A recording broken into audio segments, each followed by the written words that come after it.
Baruch Hashem.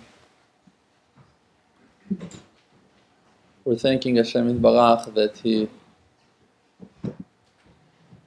is revealing to each and every one of us what's the real purpose of our life, what's the real meaning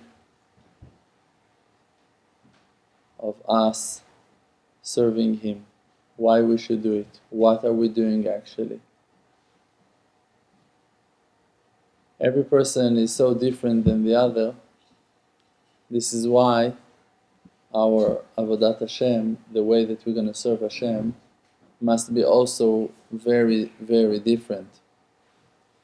But we're all obligated in the same Torah mitzvot. If you're putting tefillin and I'm putting tefillin, so what's the difference between us both? If we're all keeping Shabbat, so it's the same Shabbat that is coming at sunset and also finish in the same time for all of us. So what's the difference between us? If you have more money, you're going to buy more food for Shabbat. If you have more money, you're going to buy more expensive pair of tefillin. So what? A poor person cannot serve Hashem. So that's also not the difference. So what is the difference? What is making one person, Avodat Hashem, unique and special and different than the other person's Avodat Hashem? So it's the heart, it's the intention, it's the meaning. It's the will of the person really to find the purpose of why we're all keeping Torah mitzvot. Why am I keeping Shabbat? What Shabbat means for me, that is the thing that's going to make Shabbat different when I'm keeping it than to your Shabbat. Because for you, Shabbat is something much higher, much more amazing and awesome and inspiring. So your Shabbat can be higher, can be more interesting, can be deeper, can connect you to Hashem Yitbarach in a different way. So when we're keeping Shabbat, when we're serving Hashem Yitbarach, the main thing for us to do is to try to understand what those things means for us. Who am I while I'm keeping Shabbat? What I'm doing when now I'm putting my tefillin. When I'm giving charity, what does it mean for me? Not how much I'm giving, why am I giving? When you bring yourself to your Avodat Hashem and you're not just following others, you're not just imitating people and just flowing with the stream. Dead fish are flowing with the stream. Live fish are always fighting, always looking for their food, looking for their holy desires, things that they're interested in, and they're running and swimming faster against the stream, and they need to do things, and they're going to the sides and backwards and to the depths and up and downs and jumping, because they're alive. When you're just dead in your Avodat Hashem and you don't find no connection, so okay, you flow. You can be religious, and that's it. You don't feel alive. Shabbat, you keep because it's Shabbat now and you're going to keep Shabbat. What can you do? Tefillin, it's morning, putting tefillin now. Charity, okay, I'm giving. He asked, I'll give. What did I have in my pocket? I'm going to give. Okay, I'm giving. If you find yourself serving Hashem Yitbarach like that, so you're dead. You're not alive. That's not Torat Chaim. Torat Chaim is Torah that makes you alive, makes you excited. Today I gave charity. I gave a quarter, but I had the merit to give that quarter. When I gave that quarter, I gave a quarter today. And on that quarter, it's still written, Tzedakah tatzil mimavet, charity going to save a person from death. Who knows? Who knows which person I saved from death? Maybe I saved the life of a squirrel, not to be run by a truck. Maybe, but still for sure, if I gave charity, and Tzedakah tatzil mimavet, charity will save from death, so that quarter saved someone, even a butterfly, from death. Something good happened with my charity. But if you don't care and you're not alive and you just, okay, I'll give you can be a billionaire and to write a check on $100,000 and and it won't be useful. You will not going to feel the connection to the mitzvah, so that mitzvah will not going to connect you to your spiritual source, root of your soul, and you're not going to find God as a result of your action. It's not going to bring you to spirituality, to spiritual development. Maybe you're going to have a reward in the world to come. But in this world, you're going to live your life without faith, without happiness, without satisfaction, without joy, without a purpose, without a meaning. But when you are waking up yourself, you wake up your heart again and again, you're checking, am I alive? What's going on? What am I doing? I woke up this morning. Do I want to do it? Maybe I need to do tshuva before I'm going to pray. Okay, now I'm about to pray. I'm standing Shmona Esrei. Do I remember that I'm standing in front of Hashem? Or I'm just memorizing those words. I'm just saying, repeating them. Hashem Svatei Tiftach V'Yigiti Latecha Baruch. I was standing Shmona Esrei in Minyanim. I'm telling you, my Hebrew is better than all of you, for sure. I speak Hebrew better than all of you. I read Hebrew better than all of you. I promise you that. It's not. I'm not praising. Just it's reality. I born in Jerusalem. I grew up over there. I learned in school. I have an amazing, wonderful Hebrew. I read a lot. My parents are also very intelligent. I have a very good, very high level Hebrew. I know how to read Hebrew in a fantastic way. I'm standing Shmona Esrei. Before I finish the second bracha, I see the Chazan already finished Shmona Esrei and he's in Chazarat HaShatz. He's now starting the second time. Everyone with him. I haven't finished my third one, and I'm not saying kavanot, and I'm not saying one word after the other. I'm just praying. Hashem, Svatei Tiftach, Ufi Yagid Tilatecha. If now I'm talking to you, and I want to tell you, hey, please, sir, can you open the door for me? Should I say to you, hey, please, sir, can you open the door for me? No, you won't understand when I'm talking to you. If I need to tell you something that I want to ask you, please, can you heal me, please? Hey, doctor, can you give me the prescription for the medicines that I need? Okay, it's going to take you a few seconds to say those words. So now when you're standing with Hashem Yitbarach, if you think, and that's your assumption, Hashem Yitbarach, He knows exactly what I need, so you don't even need to waste those 5 seconds that it's going to take you to finish Shmona Esrei. So don't stand. It's going to be even faster for you not to say Shmona Esrei. To stand Shmona Esrei, Hashem Svatei Tiftach V'Yigiti Latecha Baruch. What are you doing? Is that Tfilat Shmona Esrei? Is that how you talk to Hashem Yitbarach?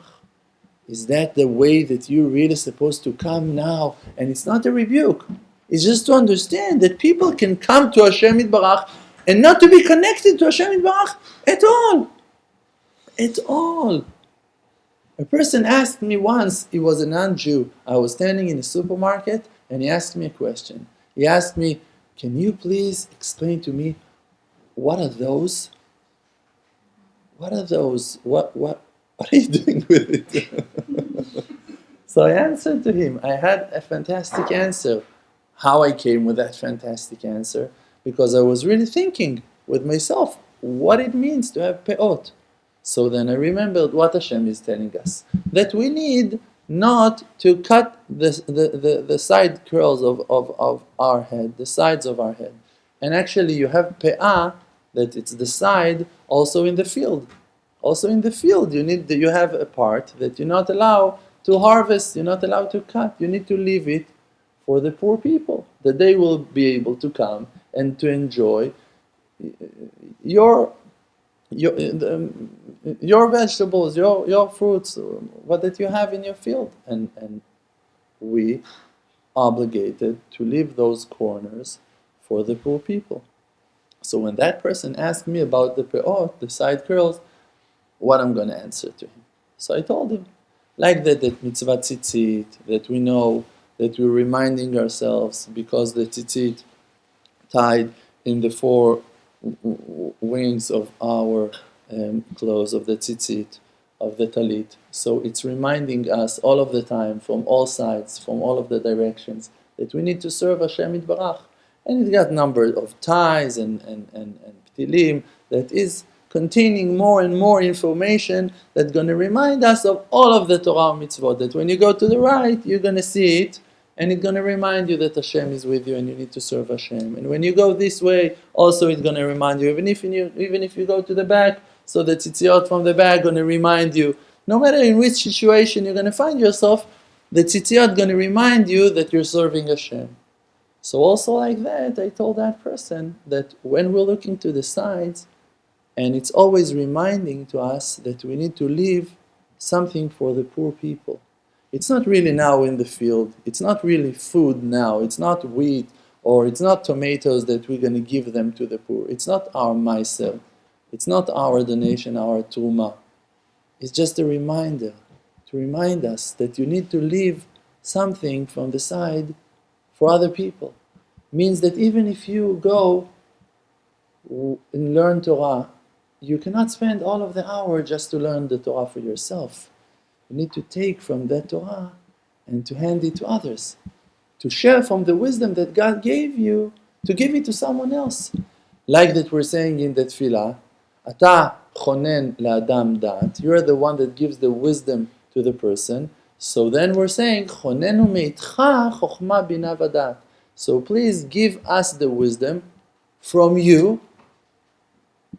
Why should we say from you? If we just said chonenu, you're going to give it to us, why we should say give it to us from you? We're saying chonenu meitcha, give it to us from you. Why you should say again from you? If we already said to Hashem Yitbarach, give it to us, we already opened ourselves and revealed our intention, our understanding that God is the one that gives the wisdom. When we said chonenu, we already said that we believe that He's the one that gives the wisdom. So why we should say, give it from you? That we're not going to forget that it's coming from you. Give it to us in a way that we're going to remember that it's from you. Means that even when you go and learn Torah, that you're not going to fall into that imagination, oh, I'm so wise now, I'm so gifted now, I know all Shas, I know all of the halachot. No, remember that it's the loving kindness, it's the mercy of Hashem that woke you up to learn. If Hashem would want to erase your memory, you wouldn't remember one halakha. If Hashem would want to put you in such stress that you're going to forget all of what that you learned until today, you wouldn't remember one rule, one halakha. You would forget which day it is today. What's the number of your shoes, you wouldn't remember. When God wants the person to remember, then He remembers. So when you observe into your Avodat Hashem, you can find the answer to all of the questions. You can find the real will of the Creator. Why am I keeping Shabbat? If you're not going to ask that question, you will never going to find the answer. The answer, because God said so, it's not an answer for people like us. Today in this generation, people are asking, people are searching for the truth. People really want to know. If you're not able to answer people, they're not going to follow it. They will never going to listen to you. So if you really want to help people, you need to have your own investigation. Why am I serving Hashem Yitbarach? And I'm telling you that when a person really starts looking and checking inside of his life, why am I doing certain things? You're going to find out that you do a lot of things out of stress, out of fear, out of habit, out of just flowing with the herd without really thinking about it. And that is not the will of Hashem. Because Hashem, like we said in the beginning, He made you different. He made you unique. So something must be special in how that you keep Torah mitzvot. And if not, so it's like that you haven't kept Torah mitzvot. It's like you haven't done anything. Even though that you were religious for all of your lifetime. Who are you? What's the difference between you to him? What's the difference between you two guys? What that is different between you? What that really is different between you? What that is unique in the way that you think, in the way that you present it, in the way that you aim, in the way that you wish, in the way that you hope? That is who that you are. What that is unique, what that is different inside of you. This is who that you are. Like that their faces are different, their wisdom, their opinion are different. So like that there are no people that really look alike, 100% the same. Also spiritually, from the inner side, there are no two people that are the same. And two people that came to shul and they both prayed shachrit, it's a different thing that they made because those are two different people. So you cannot do like that everyone are doing. But you must do like that everyone are doing. The same shacharit, we're all going to pray. The same mincha, we're going to pray. We're all going to eat kosher meat. We're all going to give myself from our income. We're all going to keep the same Shabbat. So, what is the difference? Your heart, your intention, our meaning, our way of thinking. So the real purpose, the real mission of our lives is really to find out who we are. Who am I? Okay, I'm learning in that yeshiva, but who am I? What is my mission in the yeshiva?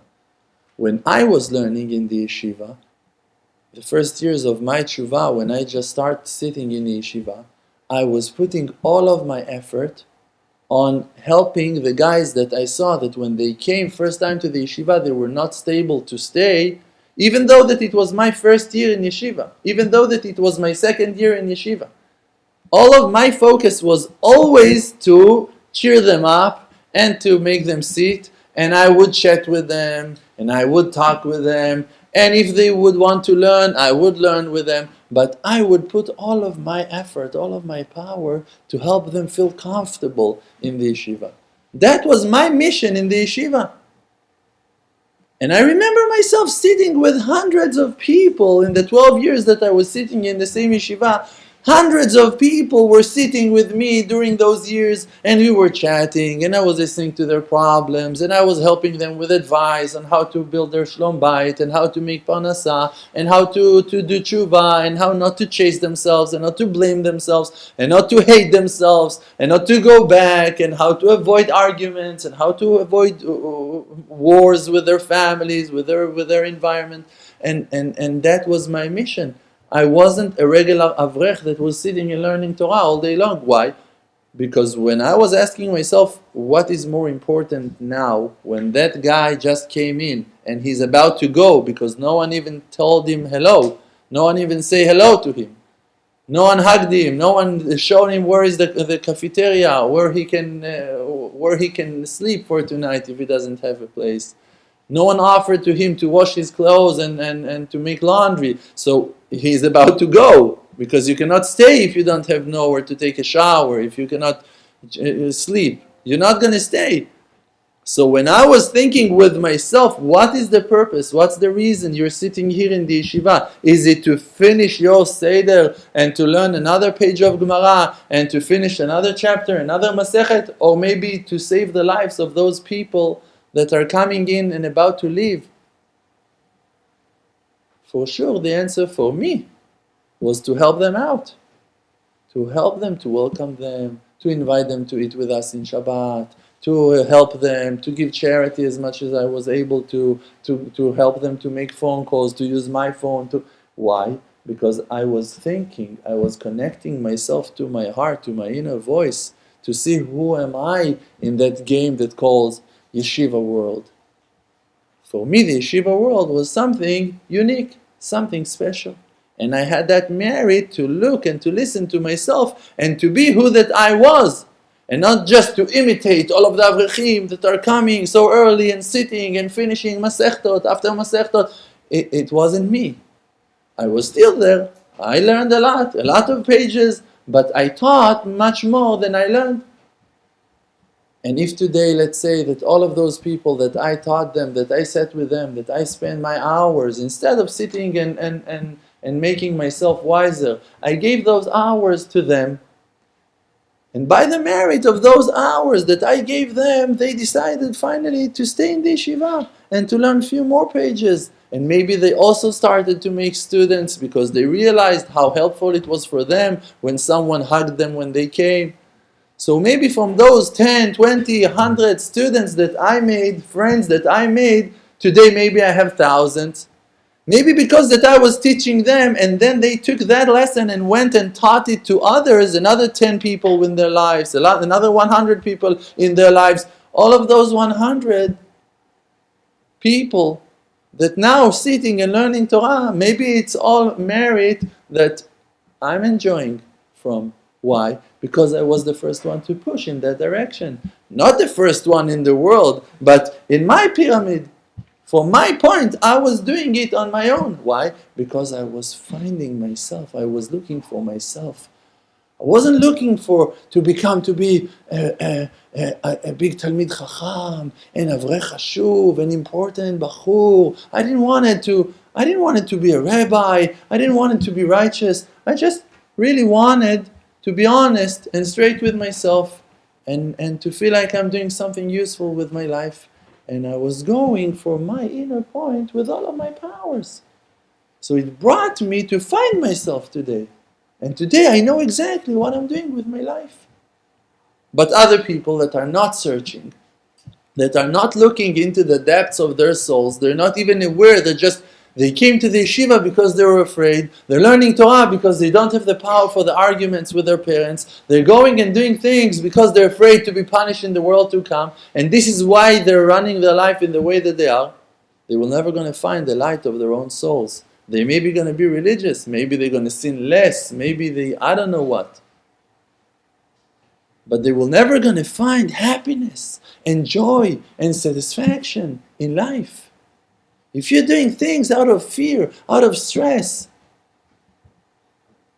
you will never going to find the roots of your soul. A friend of mine consulted me, asked me about his Shalom Bayit.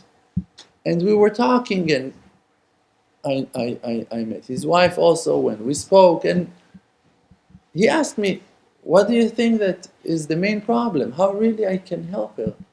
So I told him, I must talk to you about something before we're going to come to the problematic point. What's really bothering her the most?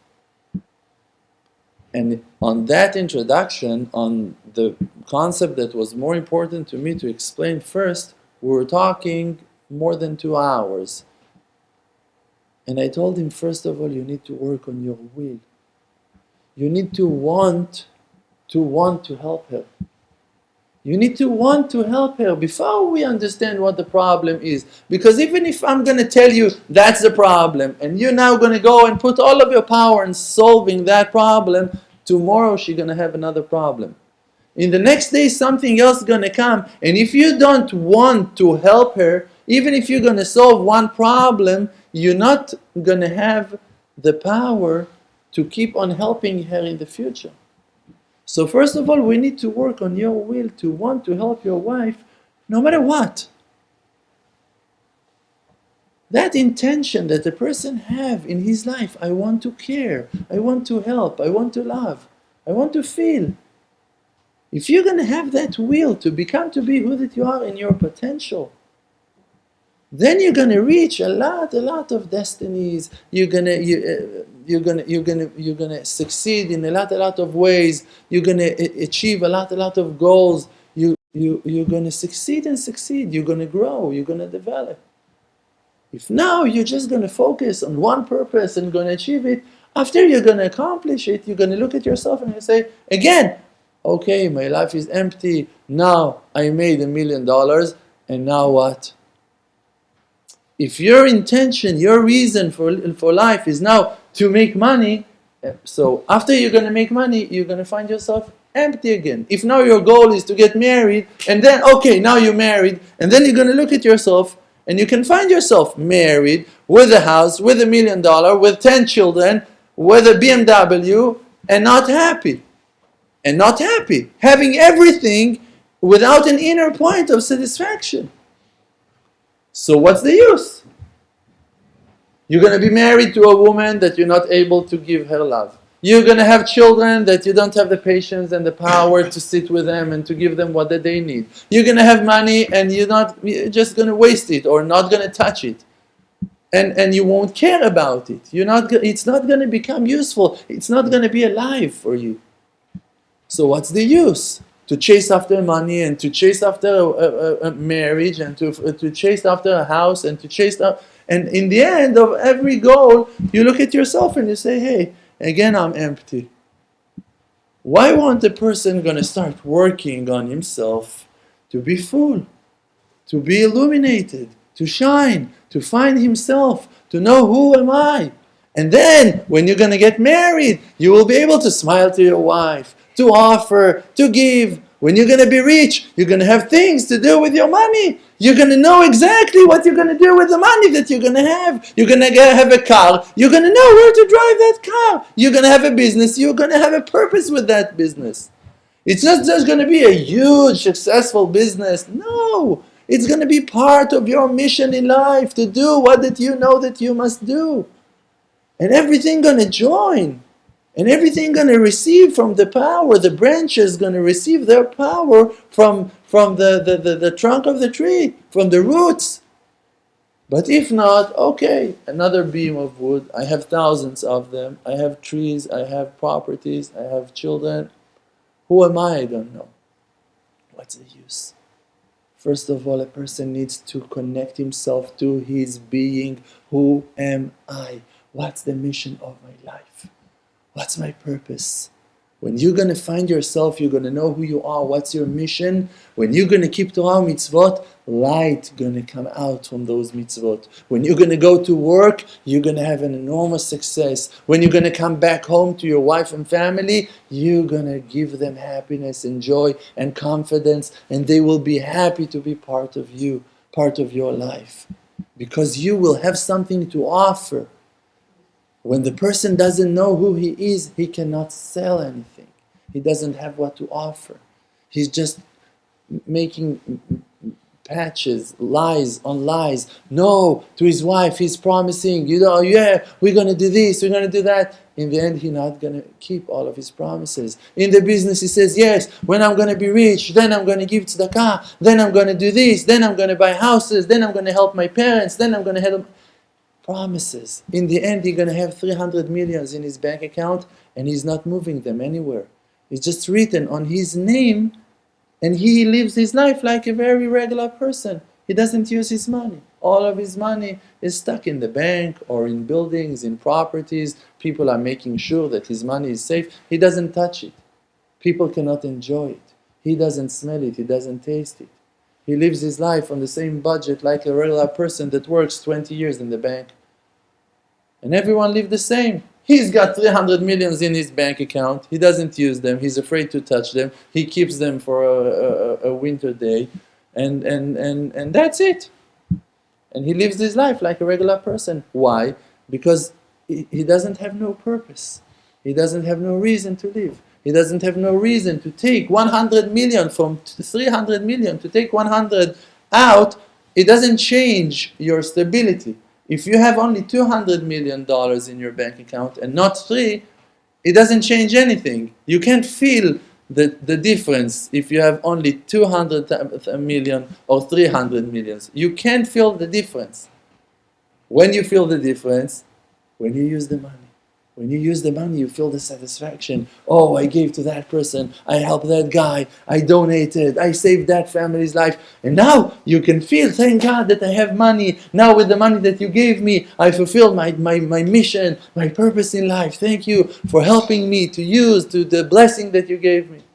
If you're a huge Talmid Chacham and you're learning so much Torah and you have tons of information in your head and that's it, and you're not teaching, and you're not giving advice to other people. You're not using your wisdom to benefit the lives of your friends, of your followers, of your community, of the public, of Am Yisrael, of the wide world. So what's the use of being so wise, of finish all of those masechtot? That you're going to praise yourself, that you're going to be proud, you're going to tell people, yeah, I finished that masechta last week, yes, I finished. What's the use? What's the benefit? It's useless. Can learn thousands of pages of Gemara and just to live his life alone with no connection to people, without cheering up people, without helping them. For what you learned, what's the use? The way to find who that we are is only through that mitzvah of prayer. Only through talking to the Creator, talking to ourselves. If you just keep Torah mitzvot, you will never going to find yourself.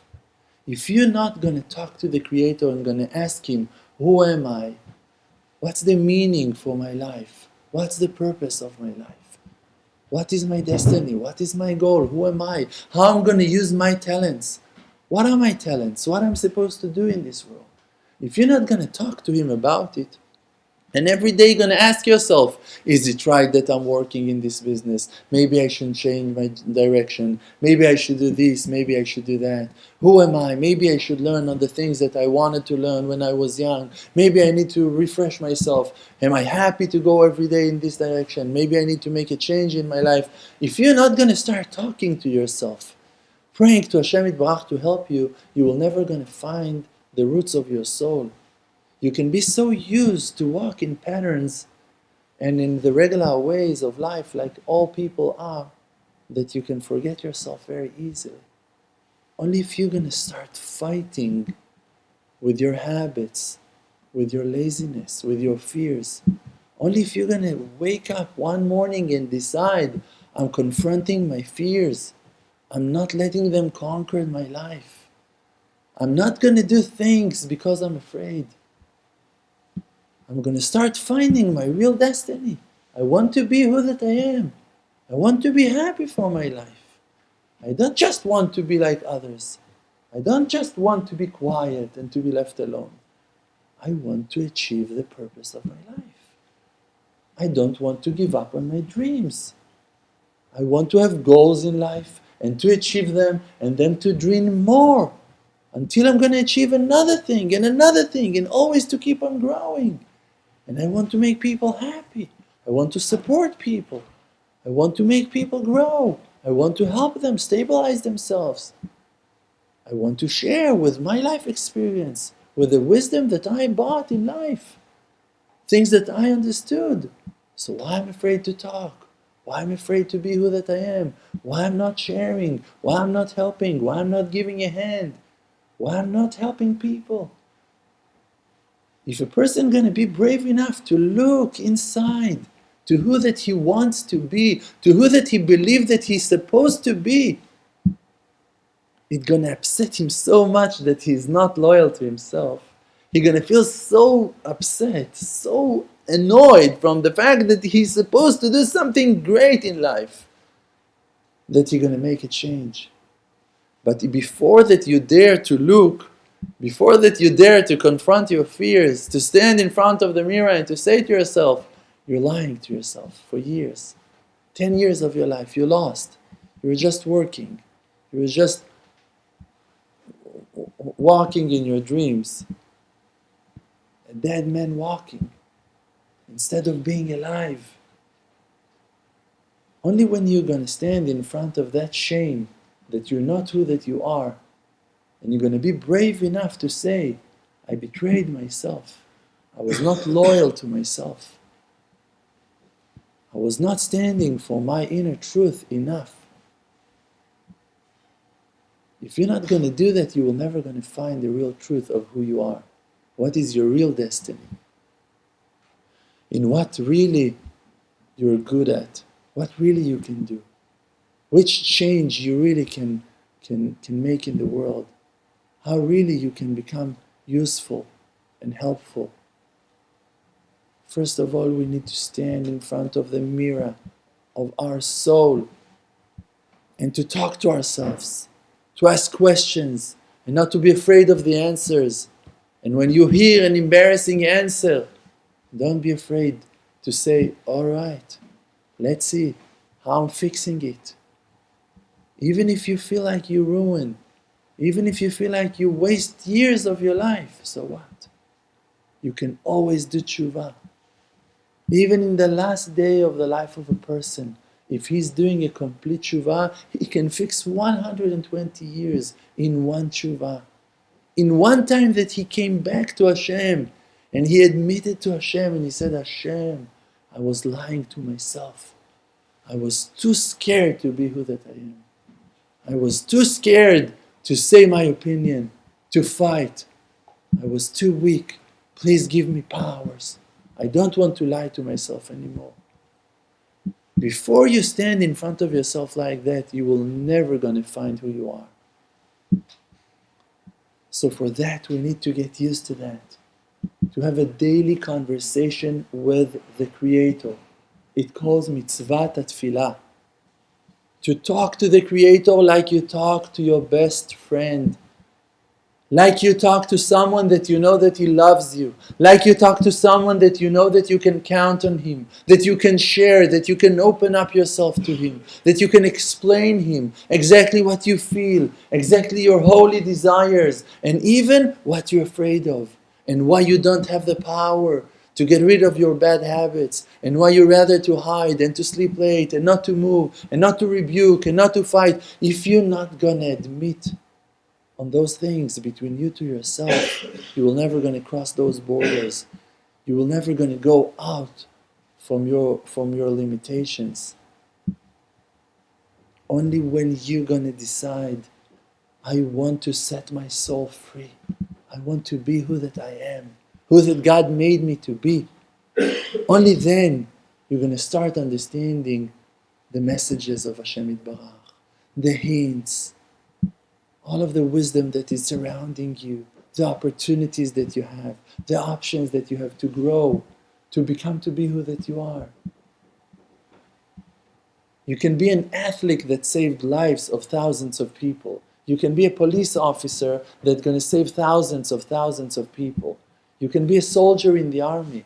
You can work in the library, the city library, and to be so nice and so kind to people that thousands of people in their lifetime going to do tshuva because of your smile.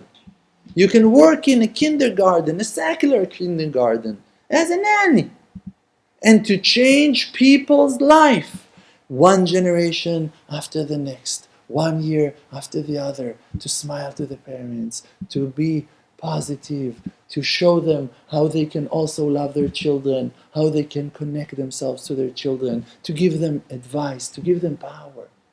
You can work in a grocery store, to sell vegetables to people, and to be a hidden righteous man in that place. You don't need to be a gaon. You don't need to be the purest one. You don't need to be a genius. You don't need to be anything. You just need to be who that you are. Who that you are is already a holy soul. Who that you are is already part of heaven.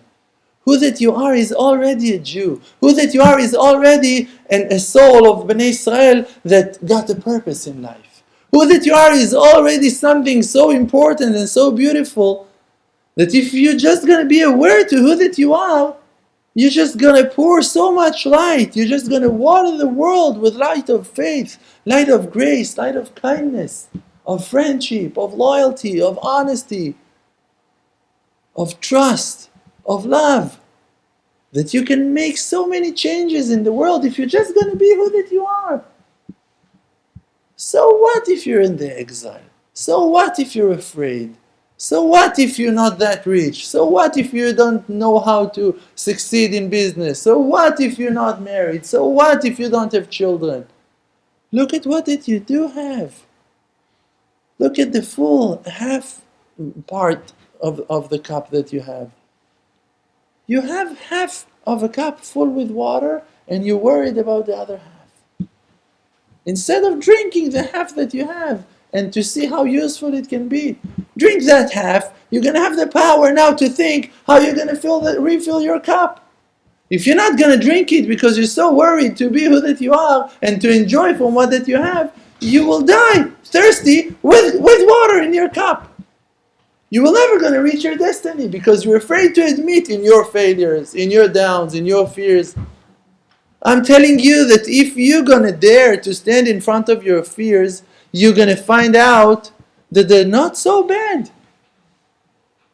The fact that you're not dealing with your fears, that's what makes them be so frightening. You're telling stories to yourself. Your Yetzer Hara is making them to be so terrifying and so horrible.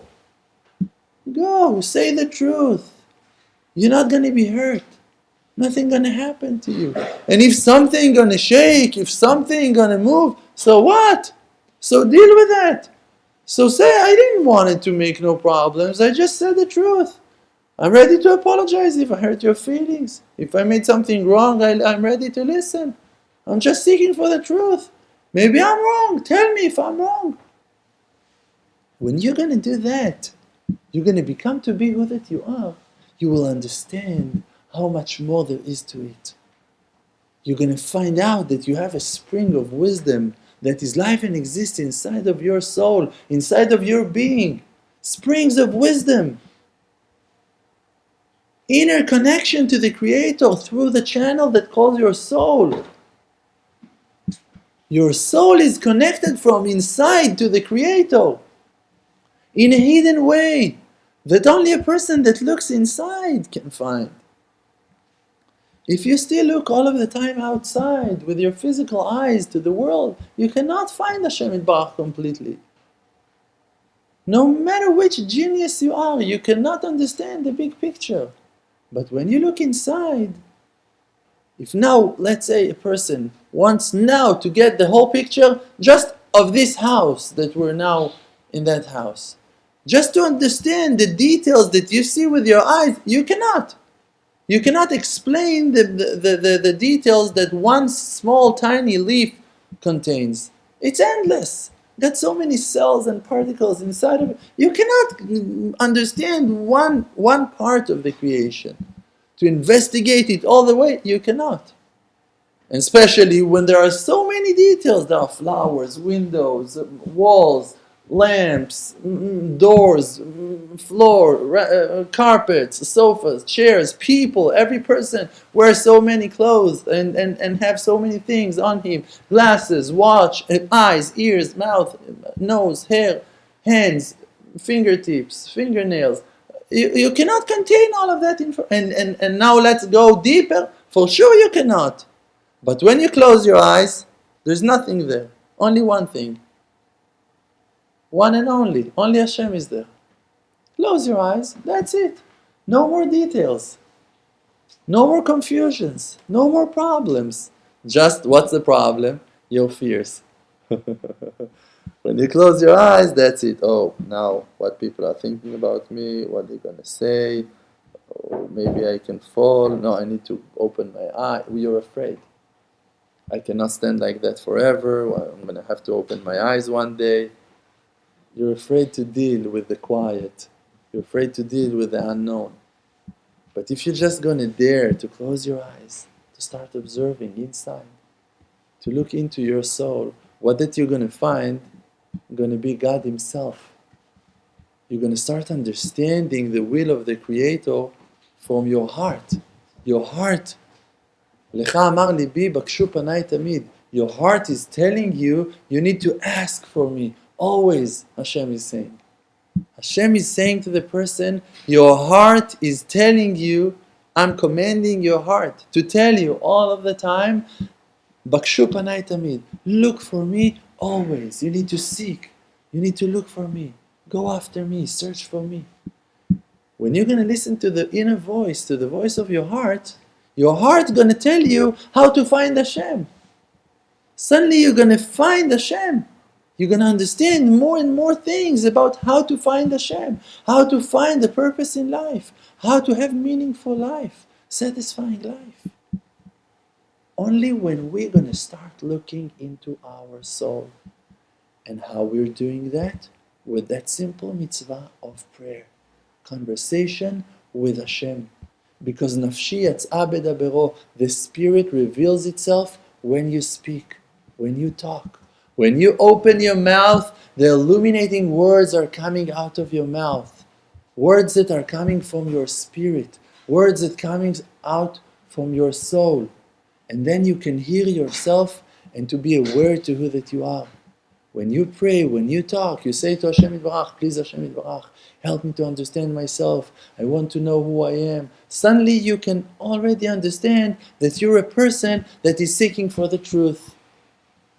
And then you're going to say to yourself, okay Hashem, I want to have a meaningful life. I want to have a purpose. I want to do something good with my life. Oh, suddenly meaningful means good. Okay, so I have goodwill.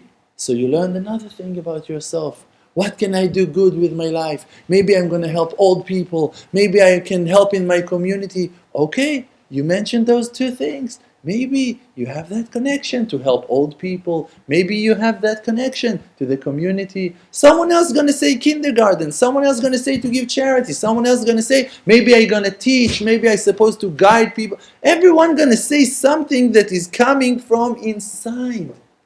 When you're going to talk, you're going to reveal your inside. Your inner light going to be exposed finally. If you're not talking to yourself even, if you're not sharing who that you are, you can live 120 years of your own life without knowing even who you are. What you're able to do. What's your talents, your abilities, your power. When we are talking, we're revealing the light of our soul. It can be sound very high. It can be sound very amazing and inspiring and somewhere maybe. But those words are simple advice, simple words of guidings. You need to talk to Hashem Yitbarach every day like you talk to your best friend. Take 10 minutes of your busy schedule and go outside to your own backyard. Sit alone in your living room, in your car, and talk to Hashem Yitbarach. Tell him, okay Hashem, I'm trying to do that crazy thing. I feel like I'm talking to myself now. I'm not sure if people are going to ask me who you're talking to, what I'm going to say. I have a friend that told me that he was so embarrassed to talk to Hashem in the beginning, he put a Bluetooth device in his ear that if people are going to ask him, what are you doing? He's going to do that. No problem, do that. A friend of mine, a student of mine that done it bodedut, now when I told that story, it reminded me of another story. He said that in the first time that he went to do 1 hour at bodedut, he went to a park, he was so embarrassed to talk to Hashem that he took out his mobile and he was sitting like that for an hour. He felt bad with himself doing that. He felt stupid. But he wasn't able to do more than that. And he really wanted to talk to Hashem. But that people are going to think bad things about him was too hard for him. So he chose that. He made a discount to himself. He said to Hashem, Hashem, I'm sorry. I feel bad with myself talking to you like that, but that's the best that I can do for now. Today he's able to talk to Hashem. He doesn't care. Why? In the beginning it was hard. All of the beginnings are hard. When I chose to be religious, when I came to my family and told them that I want to keep Shabbat, they were laughing at me. They turned their back. They were not able to accept it. It was so weird, so crazy, so... What are you talking about? It was sick for them. It was so out of place. It was so... But I was brave enough, strong enough to continue and to work on my courage and to be who that I am and not to lie to myself and to follow my heart. That today they understand that I'm successful, that I'm doing amazing things in my life. They can appreciate it. But if I would fold, if I would hide, if I would say, no, you're right, I'm not able to deal with those arguments, so I would surrender and that's it. And you wouldn't see me, you wouldn't hear from me. Nothing. I was working in the family business, in a gym, something like that. And you wouldn't hear about me. But because that you were brave and you decided to follow your heart, you can become to be who that you are. So in the beginning it can be kind of embarrassing to talk to Hashem, really. Avraham Avinu was doing that, Yitzchak Avinu was doing that, Sarah, Rivka, Rachel, Leah, Yaakov, Yosef, Yehuda. Everyone were talking to Hashem. That's our nature. That's who we are. We need to come back to our roots, to be who that we are, who that Hashem wants us to be. So just talk to Him on daily basis like you talk to your best friend. Thank you very much. Chazak u'baruch.